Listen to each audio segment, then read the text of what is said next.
We are going to have a good old chat about the food at Universal Orlando's parks. In general, from a vegan perspective, from a gluten-free perspective, and from a dairy-free perspective. This is episode 591 of the Unofficial Universal Orlando Podcast.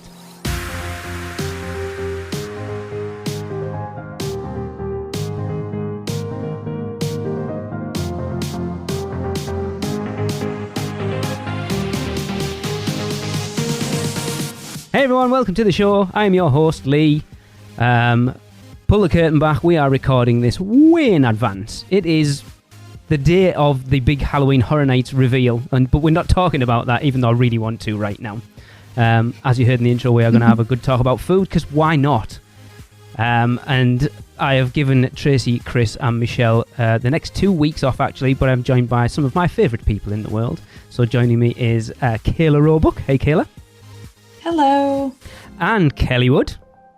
Hi, friends. And I think you've all been on at this point. And finally, from Universal Orlando Vegans, Shelby. Hey, Shelby. Hi. Thanks for having me. You're welcome. Thanks for enjoying coming on the podcast more than you ever thought you would. I will call you out. Yeah, I kind of like, because we normally take Christmas off, I always want to get some stuff in the bag to put out over Christmas, so we get the time off and people still get some content. And I thought, well, let's talk about the food from a general perspective, which is me, from a gluten-free perspective, which is Kayla, and then Kelly, are you specifically dairy-free? I know I ummed and ahed over this. Yes. Yeah, I have dairy allergies, so I'm severely allergic to all dairy products, but that's my only food sensitivity. And then obviously Shelby, very specifically from Universal Orlando Vegans, another shameless plug there, vegan. And I think it all three of you pose a very interesting challenge going to a theme park. And I think as we get into it, we're just going to talk about food in general and like your favorite places and experiences we've had overall. But it's like, from my perspective, it's easy because I have no allergies. I just go wherever I want and eat. And I know, like Kayla, talking about you specifically, when we did the non-water taxi dining experience as part of the weekend, there was nothing at Strongwater Tavern you could have dessert-wise. Yeah, and dessert, for gluten-free, dessert is the toughest. As is dairy, truthfully. Yeah, I mean, sense. Yeah. Yeah, which is kind of sad, really, isn't it? I suppose it depends if you're a sweet-tooth person. Kayla, does it kill you that you can't really have many desserts? I was going to say, I am fine without dessert. I joke that, like, out of everyone I know, that whatever the powers that gave me celiacs, like, it was like, this girl's fine. She doesn't really like sweets. So, like, I took it from my friends who love sweets and stuff. But, and I love ice cream, so Kelly, I'm sorry. Like, of all the desserts, like, I like ice cream, and, like, typically I can have ice cream. So what I can have is, like, what I like, which I'm lucky. But for a lot of people, yeah, they love sweets and brownies and cookies. And the thing is like, gluten-free has come a long way, and they very easily can have a gluten-free brownie, and they're phenomenal. So maybe this year at HHN, like, wouldn't you die if there's a gluten-free brownie? You'll be like, they did this for Kayla. I mean, this is why I do these things, to be fair. I know Universal are listening, and Kayla, Shelby, do we have vegan churros yet? Have they listened to us yet or not? Well, not as of the recording of this podcast, no. We should keep harping on about for them. HHN. Yes, we will keep harping on about them. Yes. So yeah, I just kind of wanted, I know I messaged you before we recorded yesterday about how much experience we've all got of eating at Volcano Bay, and I knew there's a bit of a smattering there. I mean, I haven't. So we might touch on Volcano Bay a little bit later, but mainly sort of focusing on Islands of Adventure and Universal Studios Florida. Just kind of wanted to chat about places you enjoy going, or crappy experiences you've had, or in general. So I don't know whether anyone wants to kick it off. I mean, I can kind of kick it off with a vegan and gluten-free option. Okay. We're cool with that because that encompasses all of us. That's going to be at Finnegan's. The vegan shepherd's pie. Oh, you keep talking about this all the time. Yeah, I do. So it's funny. My friends went there recently and the dish looks different. So I need to go back and have it again because it looks like they've changed the topping of it, like the mashed potato topping. So proceed with caution, maybe. It didn't look the same. Okay. But it is vegan and gluten-free and it should be good. Okay. See, Finnegan's is a place that Tracy and I have never been to. I know, that's also why I mentioned it, because I was calling you out, Lee. I know. Do you know what? I don't know why we've never been. The plan is to go when we come over in September. This is weird because this is coming out in December. Yeah, we're talking about it now. So the plan is to come out in September. We've been in there and had a table, but none of us were hungry, and we ended up getting kicked out because we were taking up a table. During Stay and Scream, to be fair, as well. Oh, yeah. That's fair. But yeah, it's not somewhere we've ever eaten, but it is somewhere I really want to go. It's like, it is like a staple of Universal Studios Florida, isn't it, to be honest? It is. Yeah, it's so strange. I can't even talk about Minions Cafe at this point because we haven't been. Has anyone, Shelby, you've been? Yeah, several times. I walked by it. You know what? We could have. I'm sorry. Let's nix Finnegan's and go to Minions Cafe because that new option is vegan and gluten free too. Okay. So, I like that they're doing that now. It makes my life easier because people do ask me about vegan and gluten free options, and it's really tough, which you guys obviously know, Kayla. It seems to be a bit hit and miss with people, Minions Cafe, from what I've heard. Yeah, I've heard that too. But how's your experience been there? Fine. See, how many options have you got? Because I always find, because our youngest vegetarian, and I always find there's like one vegetarian option on the menu. And if you don't like it, tough. I think there is a few vegetarian options. There's just the one vegan option now because there's an issue with the Minions tots that I won't get into. It's like a whole other thing. Oh. But the vegan option is the Carl's Crispy Cauliflower, and they have a PB&J kids meal that comes with the Minion tots, and I think there might be like a grilled cheese. I think, but I'm not 100% sure on that. That's where I want to jump in with my experience just in general, is that a lot of the times when you look on the menu, if there's something that looks like something you would enjoy or things like that that could be modified. So say there's a dish on there that's like grilled chicken and vegetables and rice.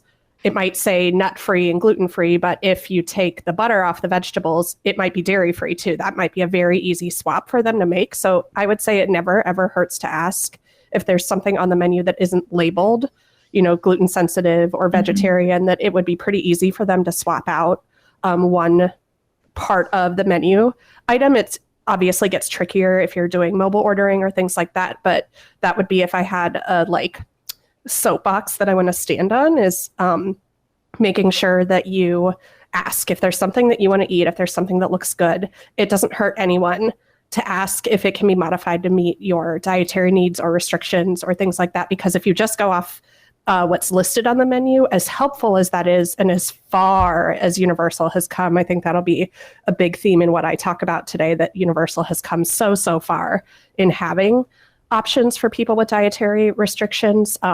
But if you just go by the menu, you might be missing out on a lot of things that could be easily modified to meet whatever your needs are.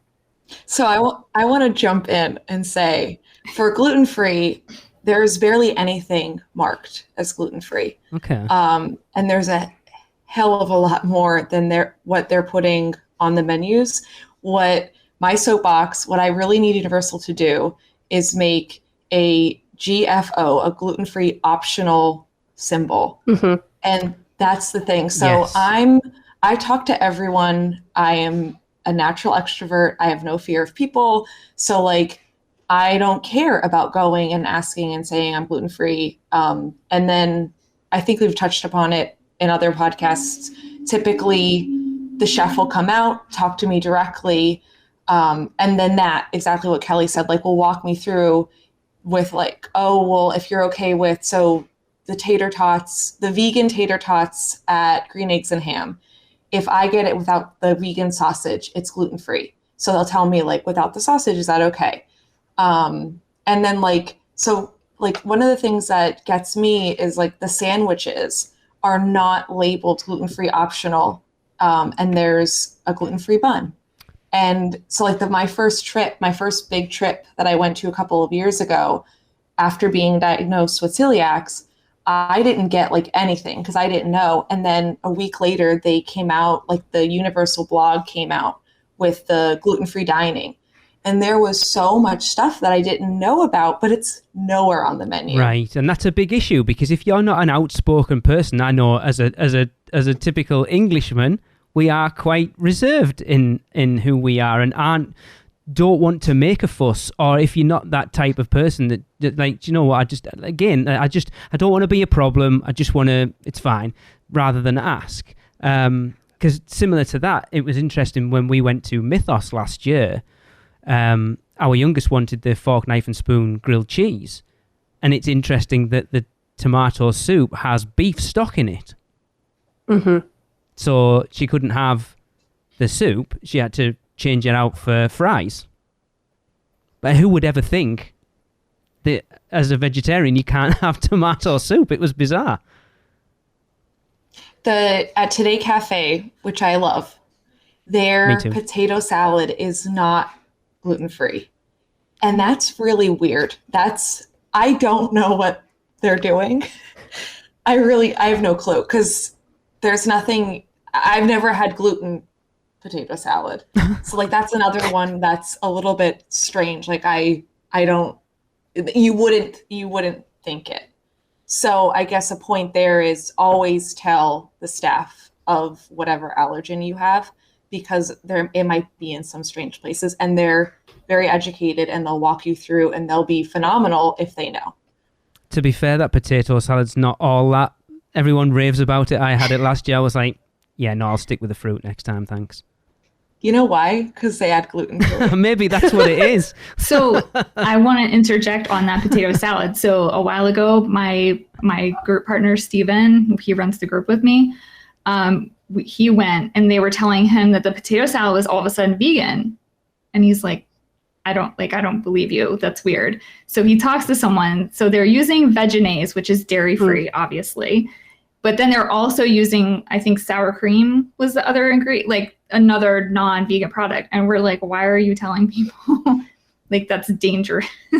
But it was the team members up front that were telling him that, and he talked to a chef and got it sorted out. But it's really weird that they would use, I mean, I think they just use Vegenaise across the park anyway, but they do weird stuff with certain things. So I'm not surprised there's beef in the soup. Yeah, it's strange. Like, I don't understand.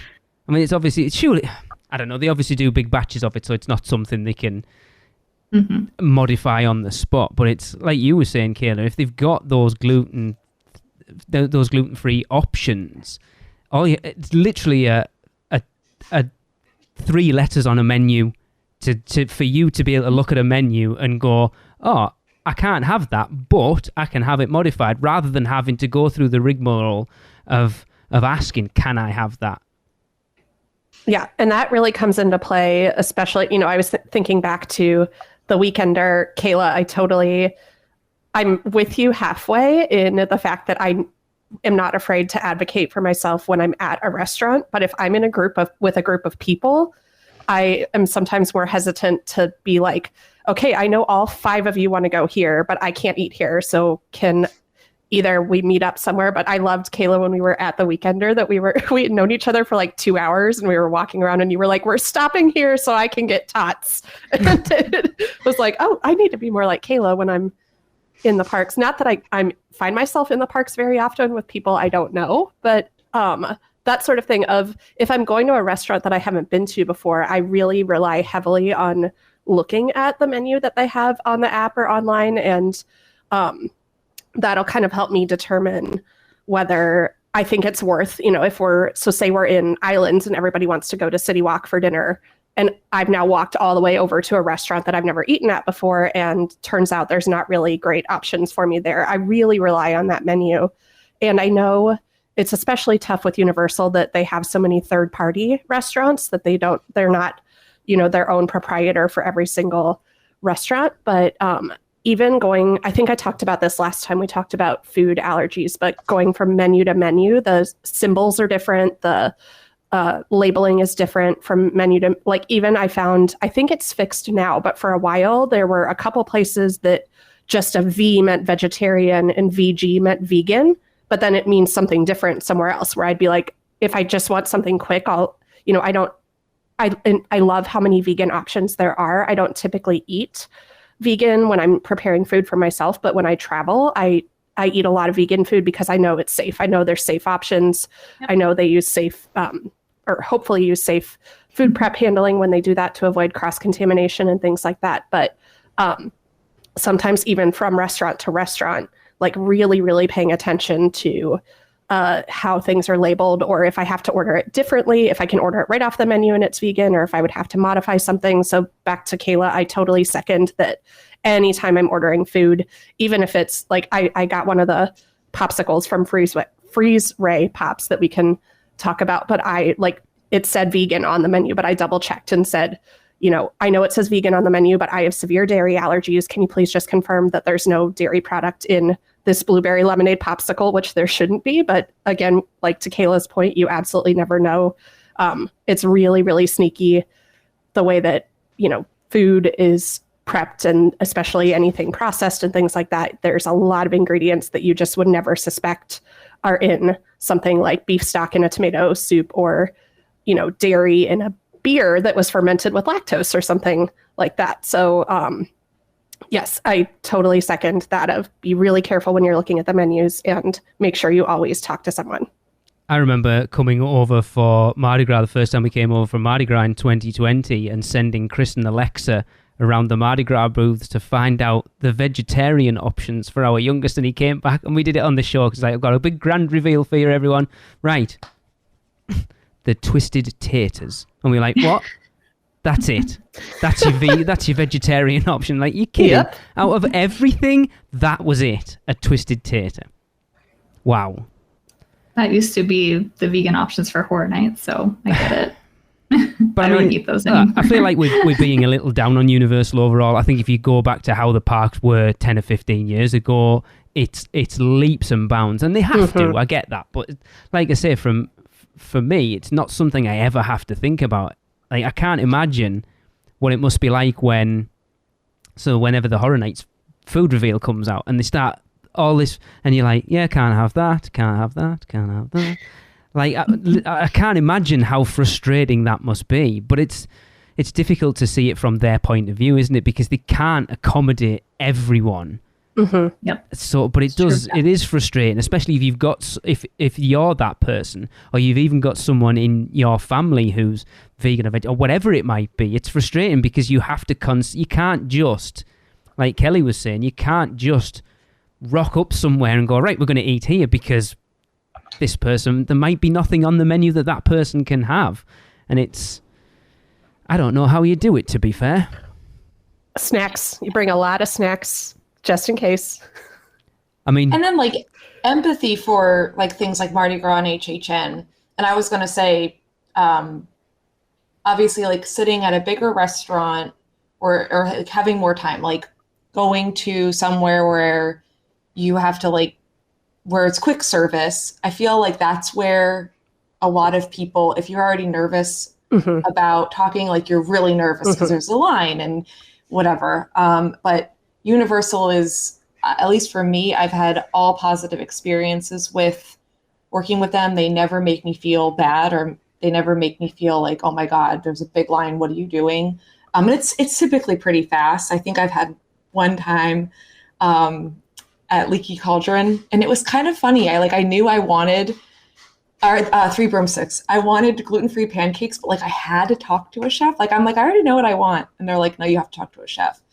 And it was a little bit of a wait. So that was a little bit weird. But with a place like that, they have much more space. They can have a dedicated fryer for gluten-free.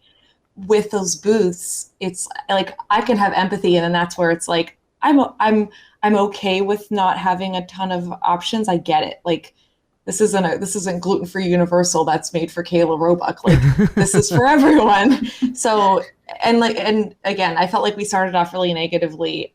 I love Universal. I love the food that I've had there. I love the special things that they have done, and they have done more and more. And then that's where like the soapbox of just adding like one little, like they've done so much, and we'll get into it and talk about great things. And like having something like GFO on the menu. Yeah, simple. It's like really nice. Yeah. Because I was listening to, I'm not going to plug it too much, the official podcast, let's just call it that for right now. And they had one of the chefs on, they were talking about apparently the gluten-free pancakes at the Three Broomsticks are better than the normal ones. That's what the chef told me too.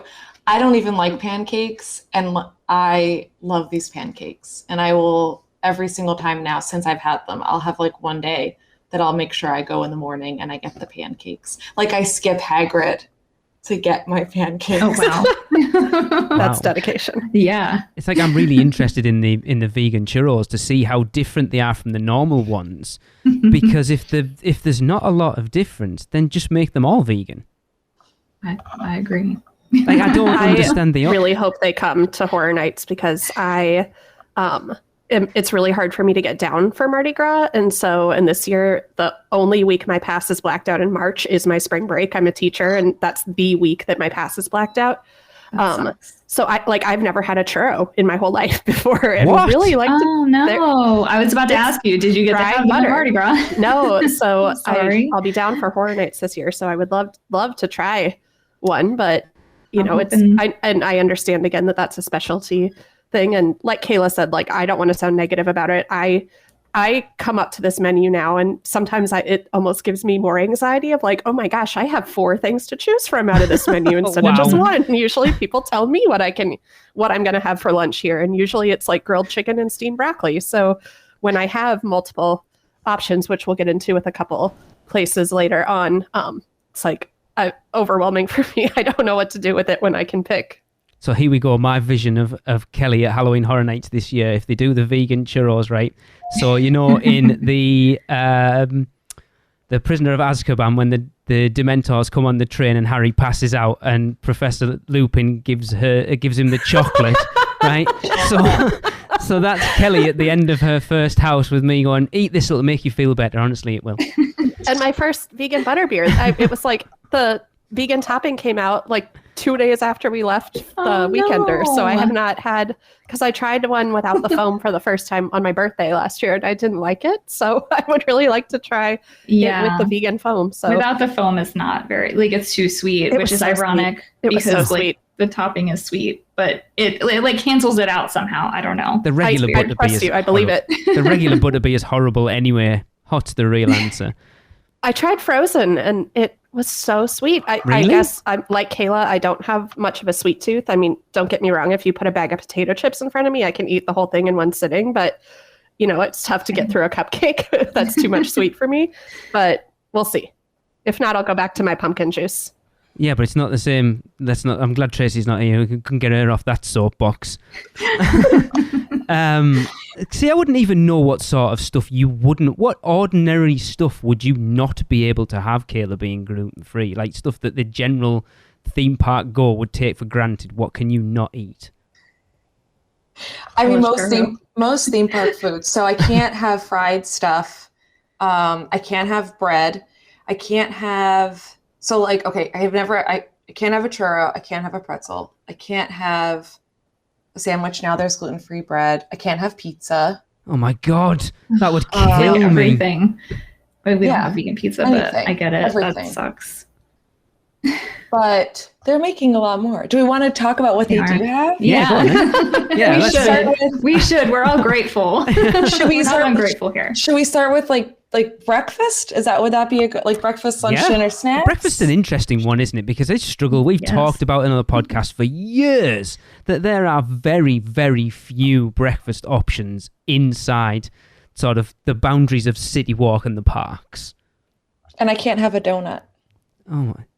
None of them. Do they do? That might be the worst part. Do they do any gluten-free at Voodoo Donut? No. No? No, I don't get it. Hipster Voodoo Donut. Please make a gluten-free donut. See, what's weird about Voodoo, this is a soapbox I'm going to get on for a second. What's weird about Voodoo is that their vegan options are different from their regular ones. So they have a vegan option of everything. Why are they just not the same donut? They taste the same. why are they making double? Like, there's 2 apple fritters, there's 2 Portland creams, there's 2 maple bars. Like, the maple bar, apparently, there's a maple bar, a vegan maple bar, and a bacon one. Why are there 3 maple bars? Anyway, sorry, it makes no sense. Like, why can't they just make the one vegan? I don't get it. Because look, my issue is, right, if you made them vegan and you didn't tell anybody, nobody would know. They wouldn't. Nobody My husband would eats know. the non-vegan ones. It would probably be cheaper for them in the end if they didn't have to use dairy and eggs and things like that are really expensive. It would probably be much cheaper for them. Do you know how many meat eaters would be like, I'm not going to eat that because it's vegan? Well, it's true. That's how meat eaters talk. No, but it's true. It is. Look, I don't want to say anything. I'm not going to call anybody out. But yes, we've had comments like that on certain things we've done on the show before. So I get it. But it's like, I'll be honest, for the longest time, I wouldn't eat stuff that was like vegetarian. Do you guys have corn in the US? Oh, yeah, corn. Yeah. Yeah. So we eat a lot of vegan, it though. in our... It's vegetarian, though. We're not vegan in our house, but anyway, similar thing. Like, we eat a lot, and like I eat it now, and it doesn't bother me in the slightest. Whereas before, I would have been that. Hell no, I'm not eating that. I need meat. I'm not eating this mushroom rubbish. What's this all about? But yeah, I get it. But if you didn't tell people, people wouldn't know. I need Universal to have us out, me, Tracy, Chris, and Michelle, and do a vegan versus normal taste test on every like item. A blind taste test. Yeah, I think it would be awesome. Let's do it. It would be very interesting to see if you didn't know, because that's obviously the problem. Inside your head, if someone told you, right, that's the vegan one and that's the non-vegan one, mentally you would probably find a difference in them, just because it would be interesting to see the difference between the two. Anyway, I thought we were getting on a positive note. So let's start with breakfast. Yeah. I can start. So I already talked about the gluten-free pancakes at Leaky Cauldron and Three Broomsticks are phenomenal. If you're gluten-free, I definitely recommend going. It is special. It's a special experience. They're really good. And then obviously I love the ambiance of both those restaurants. And then the other breakfast I've gotten is, I just looked it up, at Croissant Moon Bakery. I've gotten the gluten-free egg, ham, and cheese. And it was good. It was nice. It was simple. You can hear Kayla say, it was okay. Like, really in her head going, it fed me. Yeah, it's a ham, egg, and cheese. Like, it's not, I like ordering at restaurants. I like getting something I can't make at home. Is like typically what I'll go for. I can make that at home. Yeah. So that's the only negativity of that. But it was good. I'll be honest, I've kind of gone off the breakfast and Harry Potter lands at this point. That's just for you, Kayla, by the way. I know. I used to really like, and I'm not a fan of breakfast potatoes. Don't shoot me. Tracy's not here. I'm glad she isn't. The sausages are kind of weird. Yeah, not a fan. I'm trying to. The pancakes come with it's pancakes, bacon, and the breakfast potatoes. I love breakfast potatoes. So, and the bacon's like fine. It's not anything, whatever. But the pancakes are exquisite. I love how they serve an American breakfast in an English restaurant. I think it's labeled that though. Like I think it's the like all American platter when the other one is this English platter. Like they're clearly labeled differently. But why would in the Three Broomsticks would they serve an all-American breakfast? For all the Americans that go there. You mean none of them then? Nobody. There's no one but British people in Hogsmeade at that point. Right. Yeah, I'd say for me, breakfast is not something that I typically get in the theme parks. Like I'm usually, when I'm there with my friends or my family, we typically have something quick earlier in the morning and then go for like an early lunch instead. And then by moving up dinner, that gives us a lot of time kind of in the air conditioning when everything else is really busy. But I love I know it's really simple, but if I'm going to Voodoo Donut, like I just get the vegan glazed donut. Like I don't want a ton of stuff on top of it or inside of it or squirting out of it. Like there's like, that's just, I like a simple breakfast and I'm not ashamed of anything that just came out of my mouth. So whatever. Yeah, I think I've had the breakfast at Three Broomsticks once, but Also, like first thing in the morning, I don't really want a heavy breakfast and then to go get on a roller coaster or anything like that. So I'll either just have like a granola bar or something. I would love to have the breakfast at Amatista's, though. That's a big thing on my to-do list. I love that restaurant, and I've heard really great things about the breakfast. So that is on my bucket list for sure. Depending on which way I'm feeling at this point. Tracy and I went to it in September for dinner, but we didn't go for breakfast, or we're going to it in September for dinner. Not breakfast, though. Sorry, Kayla. I say, Kelly, that's a good point. I said I only go like once. I only go once because it is a pretty large breakfast for one person, the pancakes. And same, it's when it's hot and roller coasters, I don't want to have that. So like, that's why only once. So just if you're getting that, be prepared for a larger breakfast, possibly split it if you're with someone that will split it. Shelby, breakfast of champions. You know, I wish so badly that we had a vegan breakfast sandwich. That's like before it was the churros and like pizza fries, but now I want a vegan breakfast sandwich. I want a croissant, and I want some vegan eggs, and I want some vegan cheese. I'll take some vegan sausage too. But anyway, I just want to throw that out there, Universal, if you're listening. Pardon my ignorance, by the way, but what is a vegan egg? It's made of vegan products. I can tell you. There's a brand called Just Egg that is really popular that a lot of people use. I can't remember what it's made of, though. What do they look like? I can't imagine. It looks I like imagine egg. it like a scrambled egg. All right. Yeah, it's in a yeah. I had visions of it being like a Cadbury's cream egg, but made of vegan stuff. Yeah, it's in a carton. I'm very ignorant to these things. Well, that's why I'm here. So I can tell you things. But other than that, so there's not a lot of vegan breakfast items available on property. Some of my favorites, though, are at Today Cafe. I love Today Cafe. Which Today Cafe is amazing. And the thing that's great about Today Cafe, it's open from park open to close. So like you can go during horror nights. Everyone's gonna steal my thing now, but like I like to go there because it's quiet. You're and right, usually people are not in there. This doesn't come out until after great. horror night, so you're fine. Oh right, so they won't steal my thing. Okay. Not until next year. But it's quiet in there. They have overnight oats, which are gluten-free. Yeah, I really want to try them because I like the idea behind them. They sound really good, but it's not something I would typically go to eat, but I just think they sound really good. That I told you before on a previous podcast, I believe when we talked about these, that these are not something I would normally eat. It's not like oats are not my thing. I hate chia seeds, but the overnight oats are delicious. Okay. And then there's also the avocado toast, the Park Avenue, which is really good. Yeah, our oldest had it there in September for his lunch. Avocado toast was right up his alley, but he absolutely loved it. So the avocado, I think I've had it on gluten-free bread. I didn't get it for the longest time, same as before. Like I could make avocado toast. Yeah. They added something, there's something on it that I've never had, and I can do it at home, but I've never thought about it or I've never seen it before. And like, I remember the avocado toast blowing my mind that I was like, oh, and I'm forgetting what's on it. Is it the little dollops of I think it's tomato, what is it called? But anyway, my point is, it's very good. It is really good. I also recommend that. Roasted tomato puree. Is that what it is? Maybe. And is there like something crispy, like seeds or something? Yeah, they put, where is it? Toasted cashews on top. There's shaved fennel. There's also a lemon vinaigrette, which I love lemon, so anything lemon. Yeah.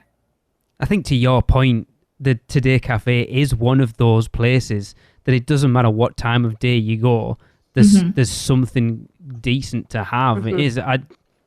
Tracy and I fell in love with that place the first time we went, and it's probably the place we've eaten at in studios more than anywhere else, which, considering we've been visiting the park since 2004 and it's only been open for about 4 years or something, tells you how good it is. And I think I find that too. I'm sure I'm not the only one, that the newer the restaurant or the location is, quite often the more choices that there are for me. like we were talking about Finnegan's. I've also never eaten at Finnegan's. When I was really younger, when my family was going to the parks, we had some pretty horrible experiences trying to find food at studios at both Finnegan's and Lombard's, of being told like, we can't serve you, like we have nothing that we can make for you, like you can have French fries or a pretzel, like those are your choices. So I still, not that I have anything against those restaurants, but in my mind it's already like automatically like, oh, nothing there for me. And I know I need to give some of these other places a shot, whereas somewhere that's newer that I know has multiple options, that their kitchen is probably set up and designed for lower cross-contamination and things like that, of having separate workstations and things like that. I'm find myself much more likely to go to somewhere newer with the anticipation that they would be able to meet my needs there better than somewhere that's been open for 30 plus years. Yeah, that makes a lot of sense actually, because they're gonna sort of not build it, but obviously like make it from the ground up, kind of, with that in mind, rather than going into an old place and retrofitting it to meet the needs of those type of things. Yeah, because like I don't know specifically like what Fast Food Boulevard's like for any of you. I take it by that laugh, Shelby. There's nothing in there for you apart from anything at Lisa's Tea House of Horror, I'm guessing. Fruit, hummus, curly fries. Wow. And tater tots. That's it. But they have they have a vegetarian, there's a sandwich that's veggies, but like the bun isn't vegan. Right. I'm like, you guys just swap out the bun. But I think maybe there's a licensing issue or something maybe there, that why they haven't changed the recipe, because it's an easy swap. And their veggie burger is not gluten-free. Okay. Nor vegan. And I never even make it into Fast Food Boulevard because I just stop at Bumblebee Man's Tacos, because that is completely dairy-free. I can have all of their tacos. I don't have to worry. There's not like anything on the premises that would really be a dairy cross-contamination. So I never even make it inside because I'm just waiting there with my tacos while everybody else orders all their food. So, and that's a funny one.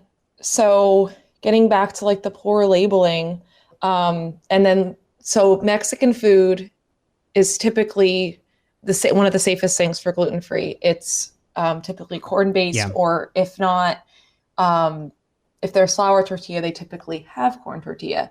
Bumblebee Taco, unless they've updated it recently, was not labeled. And like whenever I've seen there's a big line, so I've just never went. And then finally it wasn't a long line, and I asked, and like, yeah, they can do it with corn tortillas, but it wasn't labeled at all as a gluten-free option on the menu. So I didn't go there for the longest time. Yeah, that's really frustrating, isn't it? It is really frustrating that it is a simple fix as well. Yeah. So Fast Food Boulevard is probably my number one that I just don't even give it a shot. I think it's badly organized. Like, I think it's weird that you get your food and then have to go pay, and it's very chaotic. So as far as like being able to talk to a chef or talk to someone, I'm very uncomfortable. So at the Weekender with Kelly, I left. I said, I'm sorry guys, but I'm not going to eat here. And I went to Richter Burger instead. And ultimately I think got the same thing. I realized later in life, I got just a grilled chicken sandwich on a gluten-free bun, which I think I could have gotten at Fast Food Boulevard, but I was so overwhelmed. And honestly, I wanted a veggie burger, and then I couldn't have the veggie burger, which again, like, wheat can be used as a filler. Mm-hmm. Just like dairy. Both of those can. Probably back to negatives. At Fast Food Boulevard, I don't think I'll ever eat there. And I just don't trust it. It never used to be like that. They changed the way you order a few years ago. I want to say like just before 2019, because it never used to be that chaotic. It used to be really good. It's so chaotic. And then I think I was standing, and I think I saw like the thing that you'd use to get the beef patty then was used for like chicken. And so back to like positives, typically, and especially as of recent, almost every time I order gluten-free, if not all, if I'm getting tater tots or something like quick service, they'll put a plate over my food. Mm-hmm. if they're like at Finnegan's, I think there's like either like a little thing in there to like a little flag on a toothpick, or like sometimes I've gotten that at other restaurants before, like a little allergy, like my food comes out on the plate with a toothpick in it that says allergy. Yeah. Same. Yeah. Also to say that, and then like and this will go into, when we talk about City Walk, I've had it where I had a sandwich wrapped in a bag, and when the person delivered it to me, they forgot to put on gloves, and I heard them get, not told off bad, but like I heard them get pulled aside and said like, that was an allergy and you should have put on gloves, which I'm like, my sandwich was in a bag. Like, no, but that's good. I felt totally safe, but it made me feel so good that they were taking it that seriously. And at Fast Food Boulevard, I don't see it currently. I think it's too chaotic. And I could see a mistake happening there where they use the wrong tong or they use the wrong thing, and then it's cross-contaminated on accident. Yeah, I don't want to make excuses for anyone, but in a high-pressure situation like that, it would be easy to just kind of forget yourself and just use the same utensil for something else. It's tough. I am going to stop us there just for a second because, of course, Michelle will slap my wrist if I don't pass it over for an ad break. So we're going to hear from our sponsors and we'll be right back. Man, we need a vacation. Oh, I got this.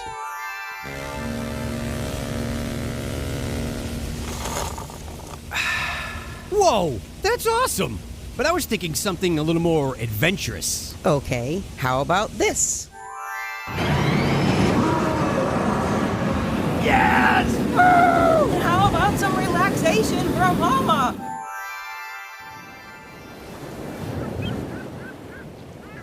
Oh, perfect. How did you do that? Easy. PortKey Vacations. For your next vacation, let PortKey Vacations take away all the guesswork and stress of planning. From air and hotel to theme park tickets and everything else in between, they've got you covered. Just visit PortKeyVacations.com and touch the PortKey to get started with your free, no-obligation quote request. With just one touch, and PortKey Vacations will magically take you wherever you want to go. Welcome back, everyone. I'm here with Kelly, Kayla, and Shelby talking about food and allergies, and we're apparently being mostly negative about Universal, I would say, at this point. What I was going to ask before we went to the break was so one of the newest places that everyone raves about, the Central Park crepes. How is that? I know, Shelby, we've talked about it because they took... Oh, poor Kayla. They took the one off that I really wanted, the lemon blueberry. It's like, I don't understand why they have to take one away to add one in. It's a really small stand.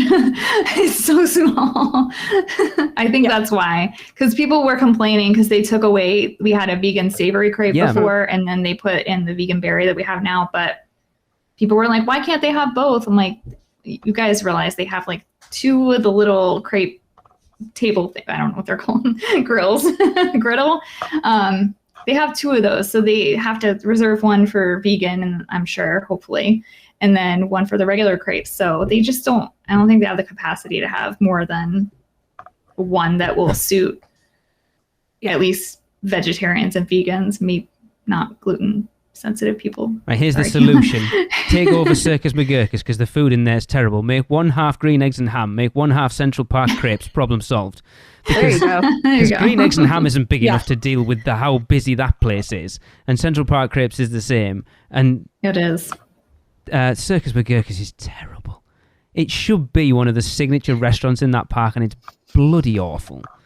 Is it closed right now still? Or did they reopen it? I'm not sure, actually. It has been closed for quite a while, hasn't it? I haven't been since December. So I'm hoping they revamp the menu there and at Mel's. That would be nice since they're both like being refurbed like that. We should maybe cut this out because I'm assuming it will be open at this point, since though we're like 4 months behind. Because I was wondering what they were going to do with Mel's at this point, because I was like, are they doing Mel's out for scare actor dining? But I'm guessing not. No. Well, I can steer us in a positive direction here. Not about the crepes, but I'm going to walk past the crepe stand and go to my new favorite place, which is Cafe La Bamba. Yes. Thank you, yes, Kelly. I figured we would get there eventually. I've been waiting. Mexican is funny for me because it's very easy to make dairy-free, but it's very easy to cross-contaminate Mexican food. Because if you think about all the toppings just sitting in this topping bar, and the person before me orders a burrito with lettuce, tomato, and cheese, someone's going to reach in and grab a handful of that cheese and pull it over to the burrito. And now there's cheese in the tomatoes, there's cheese in the lettuce, there's cheese everywhere. But I just ate at Cafe La Bamba for the first time a couple weeks ago and had one of the best allergy experiences I've ever had. And this was coming off of the last time I was forced to use mobile ordering was like during COVID at Monsters Cafe, and it was a terrible experience. My food came out wrong.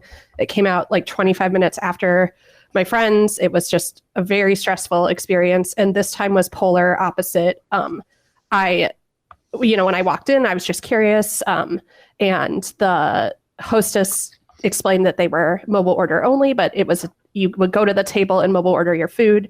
And I said that, that gives me a lot of anxiety because I have severe food allergies. And they were like, oh, no worries. We'll be able to accommodate you. And I've talked about this before, but have mobile ordering with the allergen note does not save me any time because when say I mobile ordered and I got there, someone would still have to come out and talk to me to tell me whether or not I could actually eat what I ordered.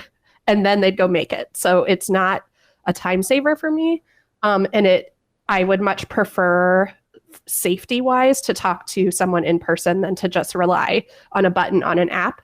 But I explained that when I walked into Cafe La Bamba, and before I was even like sitting down and had the app pulled up, the manager came over and talked to me and said, what are you thinking about? I'll go talk to the chef. She's a little busy now, but she'll come over as soon as she's got a free moment. And within 5 minutes, the chef had come over and walked me through the entire menu and said, again, this is another example of there were things on there that were labeled dairy-free. So funny enough, this is, again, where the labeling can kind of get confusing. Some of the vegan options are not labeled dairy-free, which by their nature, they should be because they don't contain any animal products. But she came over and said, I'm going to make your food. None of your food will be, I won't take any of your food off of the line. I'll go in the back and get it. So whatever toppings you want on things, like it will be from somewhere fresh that there won't be contamination in it. And she basically told me, pick what you want off the menu and I'll make it for you. I'll make it personally and make sure that there's no cross-contamination. And it took a little while, which I'm always prepared for my food to be the last one to come out. But, the manager came and checked on me in between and made sure there was nothing else that I wanted. She was like, would you be interested in a dessert? I can see what I can find for you. And at that point, I didn't want dessert, but I had the vegan chorizo tacos and they were so delicious that I was like using my fork to pick up the tiny little pieces off of my plate that were left behind. It was so good.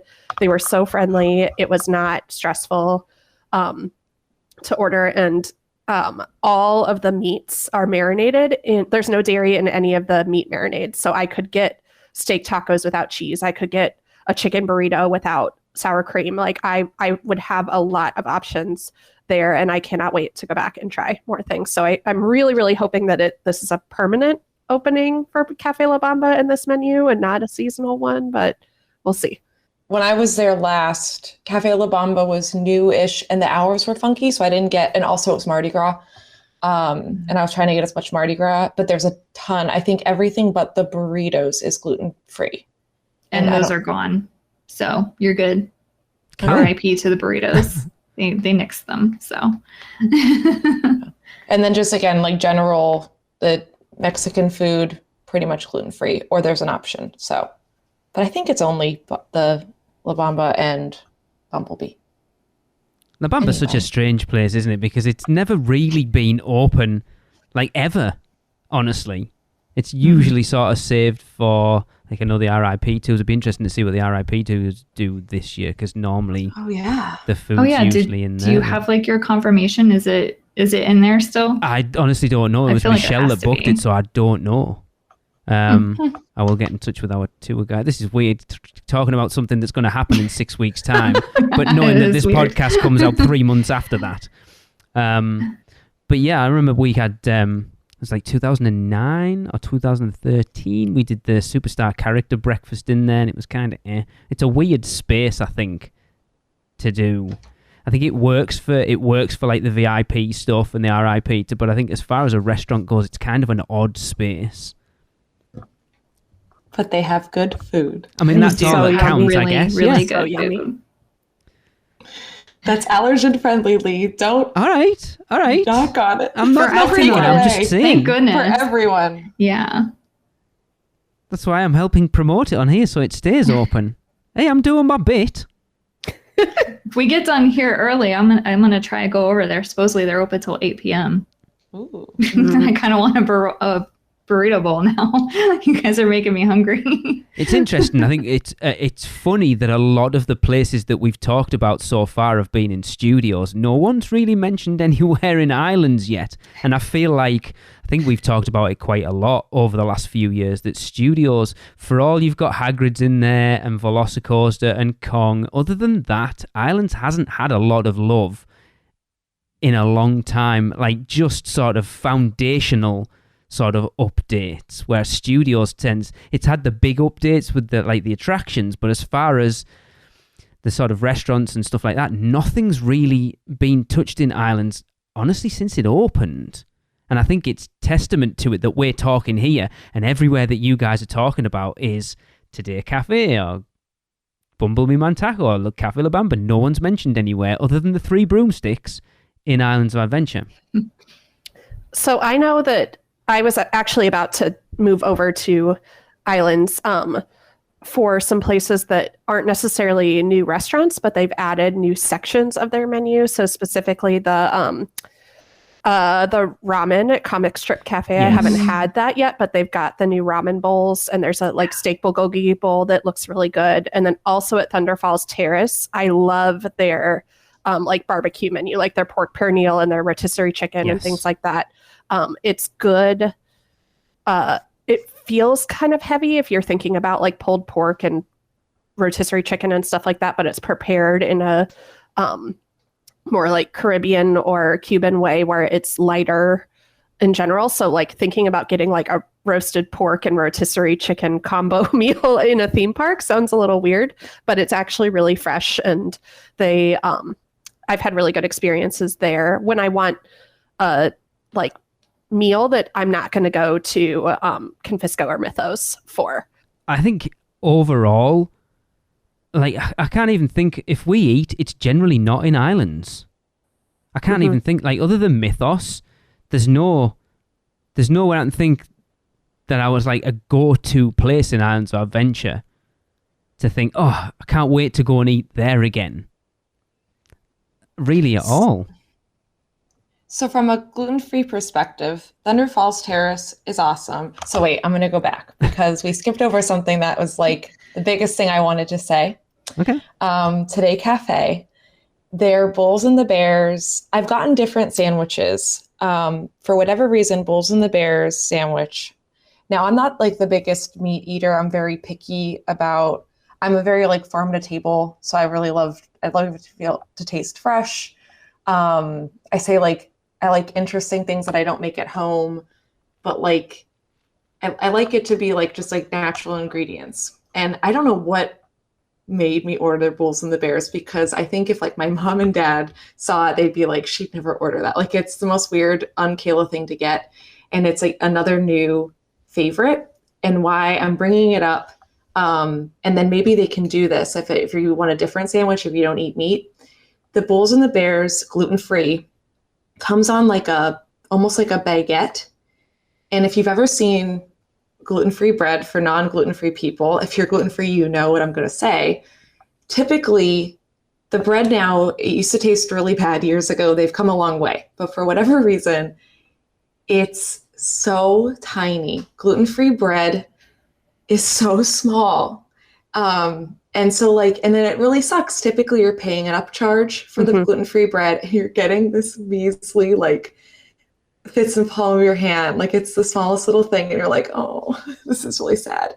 And typically it falls apart. The Bulls and the Bears comes on this bun. I think I actually, first time I got it, I went up and asked, like, are you sure this is gluten-free? And they're like, yeah, it is. It's so good. It's the best bread. It is the best bread I've ever had. Gluten-free. So that's interesting. Need you know that. Please go get that for lunch. Phenomenal. I'm trying to think if there's anything else I wanted to say for like lunch. Kayla, I just have to say that I second you. Oftentimes, the gluten-free bun is the only dairy-free option as well. And so I have had many a hamburger absolutely disintegrate in my hands on a gluten-free bun. And that has definitely tainted my experiences. We'll talk about that at other places. I have more positive things too, but definitely some negative things as far as my experiences with gluten-free bread goes. Kelly, was it you we had on when we went through some of the menu items and like the way to make it gluten-free was like wrap it in lettuce. Yeah. I love, Yep. It's like really, like that's not even an option, is it? And honestly, I think I said it at that point. If it gets to that, I'm going to eat it. I'm going to cut it up and eat it with a fork and knife. I'm not going to, for the most part, I will never take the lettuce bun option. I won't do that either. That's such a cop-out. It's such I'm not eating a lettuce bun. No. I think I'd be the same. Even like if I'm going to have a burger, I want a burger. I'd rather just. I know I'm not, so I can't really say this, but I'm going to anyway. I'd rather just take the hit and eat the bun and deal with the consequences afterwards than eat it with the lettuce. But then in Islands, for lunch, I've had Thunder Falls Terrace, and I'm looking on the menu right now because I've definitely gotten a bowl that was really good. And again, like it's unique stuff, especially I think for a theme park. And I think the most unique in Islands, maybe. I mean, now they have the newer stuff, Kelly, that you just brought up, but none of that is gluten-free. The Comic Strip Cafe or the Marvel Superhero Island and Toon Lagoon are not super gluten-friendly, and I don't think I've eaten anywhere. But I've had Thunderfall Terrace, and I had a really cool sandwich that I'm not finding, so I'm wondering if they got rid of it. And the Three Broomsticks has what's it called? Like the grilled chicken with potatoes. Mm-hmm. It's simple, but I really love it. I don't know what they do. I think, which isn't good for you both, I think they use a lot of butter. If I'm honest, I think I Googled a copycat recipe, and I was like, I don't want to look at this anymore because I didn't want to know how much butter I was consuming.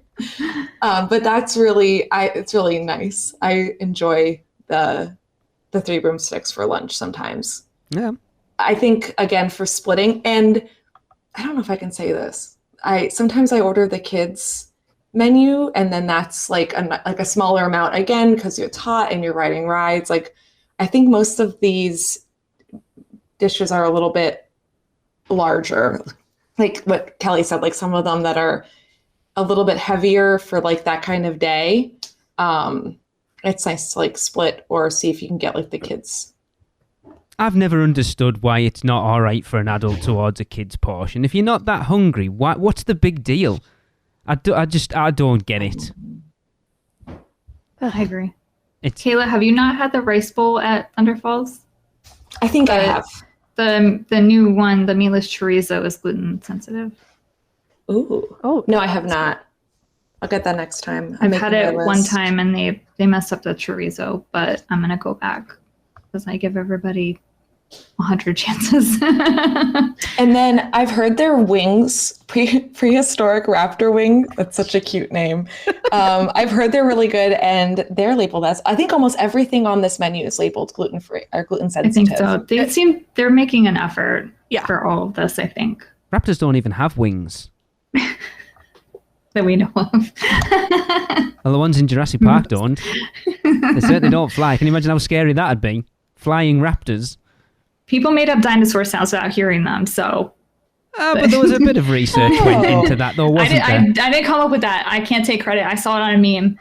But I was like, that's so true. Shelby, you blew my mind. They just made up these sounds. We have no idea what these animals sounded like. Not a clue. I will take credit for it, though. It's not mine. I stole it. And then in Islands, green eggs and ham. Yeah. It's Kayla, I'm sorry. Yeah, let's talk about that for a second. Did you say if you take off the sausage, the vegan ones are gluten-free? Because the people in my group who are gluten-free have told me that it was the pepperoni. Then I might have flipped it. Okay, all right. I So- just wanted to make sure. Because I was like, oh no, like, am I telling people the wrong information? I don't want to misinform anyone. Yeah, but I knew. So then maybe, allergies. Lee, if you want to edit that, just so I don't like spread incorrect information and get someone sick. We've got a then I few flipped months, it. Shelby. Let hopefully me know they for listen definite. this far. Yeah. It's the stop the podcast when Kayla said that and rush off to get the vegan tots without the sausage and the gluten-free and then all die. But hopefully they listened to me first and made sure that they ask before they I was I going to did say that first. I totally agree with both of you because obviously vegan is not an allergy, right? Like if we're being realistic, that's why I was, anyway, Minion Tots. I need to find out what the deal with these Minion Tots is after we finish, though. I'll tell you guys after the show. And hopefully by the time this comes out, I will have it resolved. But anyway, vegan is not an allergy issue. So I appreciate when you guys are saying like anybody with an allergy, and I hope anyone with an allergy is following this anyway, that you guys really should double check. I don't have allergies. Like I am dairy sensitive, but if I were to accidentally eat some, it's not going to affect me in a way that it would someone with a very serious allergy. So people should be double checking these things. So if you go to Green Eggs and Ham and you listen to this episode and didn't get this far, I hope you asked before you order them.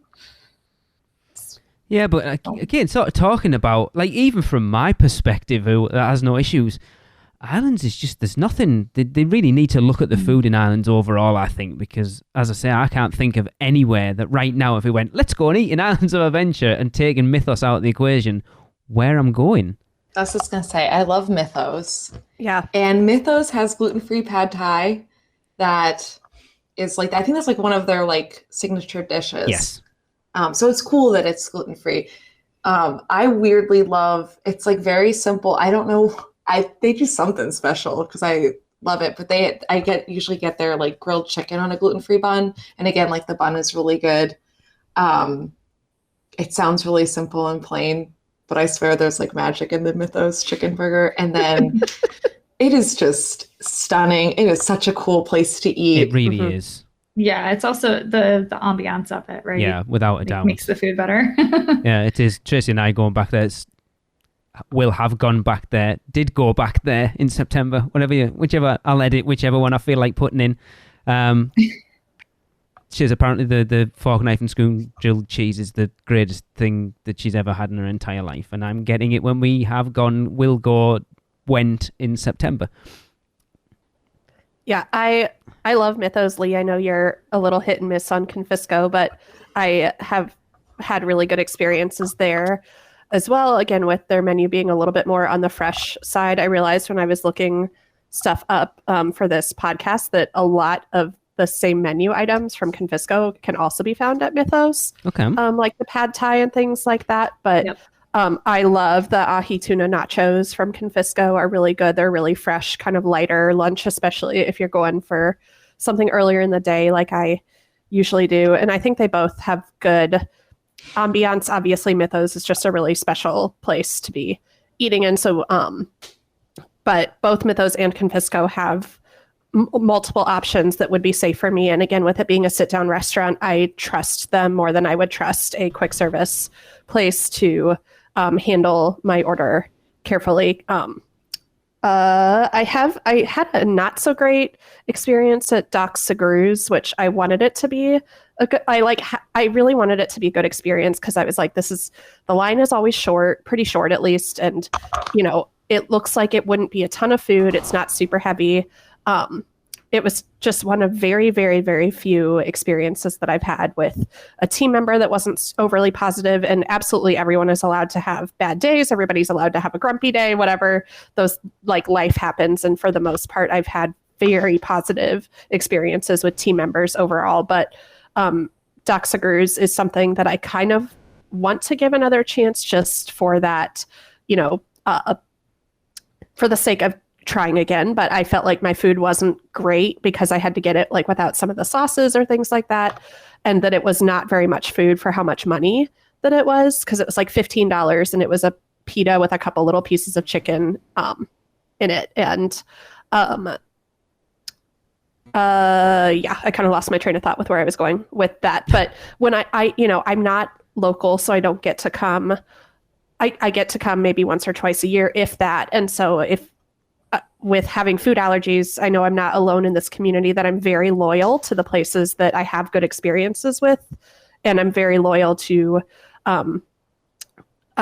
places of food that I know is safe, that has been good for me, and I've enjoyed it. So I will typically go back to those places before I would give a second chance to somewhere that I had a negative experience with. Confisco. This is probably weird. I got engaged at Universal, and I think I read before the trip that Confisco had gluten-free wings, and I love chicken wings. And so that's where we went for a celebratory meal, which Confisco's is really cute and cool, but there were much better options for a romantic special occasion. Whatever. We went when it first opened. It was just us in the restaurant. And I think I'm remembering this correctly. And also it wasn't very crowded. When I ordered the wings gluten-free, I think they had a dedicated fryer, or I could get them baked. And I prefer things baked than fried. And so that was like really special. And that was cool. And then that kind of gets to what I said in the beginning, like a sit-down restaurant, you'll probably get better service and have a little bit more control, depending on like how severe your allergy is, or just how picky you are. I really loved those grilled wings. They made a memory. Right, we're getting towards the end of this. Do we want to touch on Volcano Bay briefly? Those of us who have eaten there. I can't remember who it was that said they've eaten there. Now, Kelly, I think you were definitely one of them. Yes. I had a vegan chicken sandwich there that was not good many, many years ago. It was very plain and had like no seasoning on it, but it was one of those like, we did not eat early. It was like after lunchtime. I was hot. I was hangry. I just wanted the quickest thing. The line was really long. The line was long enough that I had a lot of anxiety about like going back and forth with the chef or things like that, with it being a quick service. And so I just ordered the vegan chicken sandwich and said it was a dairy allergy just to make it easier and faster, and was not great. But that night we were there long enough during the day that we got an early dinner there too.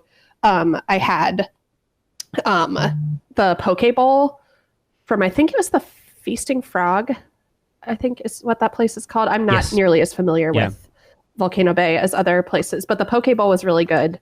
And I like that at Volcano Bay, you can order a combo and it comes with an icy, and it ends up saving you like $2 or $3 depending on what your meal is, because an icy is like $5 there. And if it's really hot outside, it's nice to get an icy as your drink. So Volcano Bay is a funny one, isn't it? Because when it first opened, the food was one of the big things that they really promoted as far as that park. And then within a month or two, a lot of those items just disappeared, which I find really strange. Shelby, if I remember right, you haven't been, have you?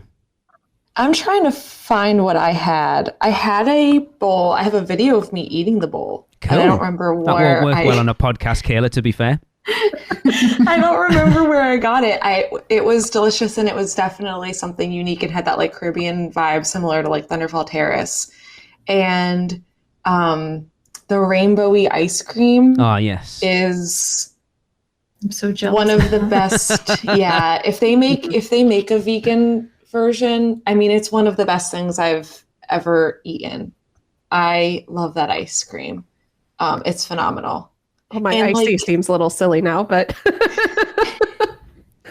I've never had where like, and I mean, I'm not going to like lie and say like I could tell you exactly, but like the different colors did taste different. And I felt like for most of them, I could figure out like what the fruit was. It was like that on point with the taste. Nice.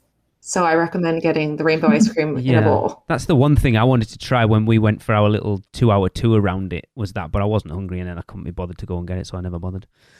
Cool. Well, I think we've all over Universal for an hour. I think that's enough. So we will wrap it up. Thank you, you three. It's been interesting. Like I say, it's for something that doesn't affect me coming to the parks. It's interesting to see how you guys tackle it and how forgiving, I guess, you guys are, I suppose, that you accept where you're going and know that it's not going to be perfect, but you can see that there are options there for you, and you can see that it is becoming a better place for you to visit with your dietary needs. They've definitely made a ton of improvements, even in the last just like couple of years. Absolutely. I mean, I agree. Yeah. When I was in college and would go down, I went to college just like 2 hours north of Orlando. And so my friends and I would go down on the weekend all the time. And I would always pack like almost a full day's worth of food with me. And that was, not that long ago. And now yes, I do always have snacks with me just in case I get stuck between two places, or I'm with a group that no one's able to stop at that point, or things like that. But it's improved so much. And I don't know how this would quite work, Lee, but if anybody would need helping like plan their family's vacation, if they have kids with food allergies or if they have food allergies themselves, like I am more than happy to talk through the process of what it's like to order and who to talk to and things like that. Like, feel free to, if anyone reaches out to you, connect them to me cool. As far as awesome. Yep. And then there's the Universal Allergy email that they're very quick. The only thing Shelby mentioned, I actually emailed about the Minion Cafe, or was it Bake My Day? And I was told that it's a third party, we don't know. And like, that was it. Or it was like, ask on premise. Weird. And in my brain, I'm like, this is brand new. This might be a giant line. I'm not waiting in a long line to find out I can't have anything. I'm not asking on premise. So I was a little bothered by that. And I do hope they get, since they do have a lot of third party vendors, that even if they don't have all the information that like I could have been given information to contact them, or they could contact them for me and get back. Like, I don't think it's that difficult. Yep. And of That's course, negative. The Universal Allergy email is typically pretty good. Yeah. Yeah. Agreed. And of course, I would be remiss not plugging Shelby. Go and follow her on Universal Orlando Vegans on Instagram, because it is a great resource. I find myself looking at stuff and going, ooh, that looks quite good. Thank you, Lee. You're welcome. We just need to get them to rename the shepherd's pie pasty, not the shepherd's pasty pie. We had that scare when we thought it was gone for a minute, so at least it's not gone. They've gone, so they can change the name of it to what it should be called. All they need to do is update the app. Yes, they do, because it's wrong. It should not be a shepherd's pasty. What if it's a shepherd's pie pasty is what it should be. Shepherd's, yeah. It's a shepherd's pie in a pasty, so it should be a shepherd's pie pasty, not a shepherd's pasty pie, because it's not a pie, it's a anyway. Lee's on his soapbox now, by the way. No. All four of us have been on his soapbox at this point. That is, of course, going to wrap up the podcast, and we will end, as we always do with the Universal Is, and I've invited all three of my guests to be part of this, but for this episode, in this order, please, Kayla, Kelly, and Shelby, it is over to you. Universal is where friends meet. Universal is finally allergy friendly. Mine's going to be 4 words. Sorry, Lee. Universal is Halloween Horror Nights Heaven. Okay, I'll take that. All right, we'll see you back here next week, where we're going to talk about the hotels and City Walk. That was another episode of the Unofficial Universal Orlando Podcast, the best and only podcast about Universal Orlando on the island.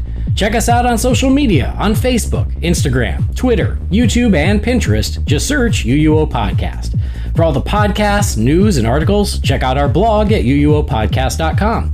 Contact us at podcast@uuopodcast.com. Join the Producers Club by emailing us at uuopproducers@gmail.com. Listen and subscribe to the podcast on Apple Podcasts, Spotify, Google Podcasts, Stitcher, and everywhere else podcasts are found.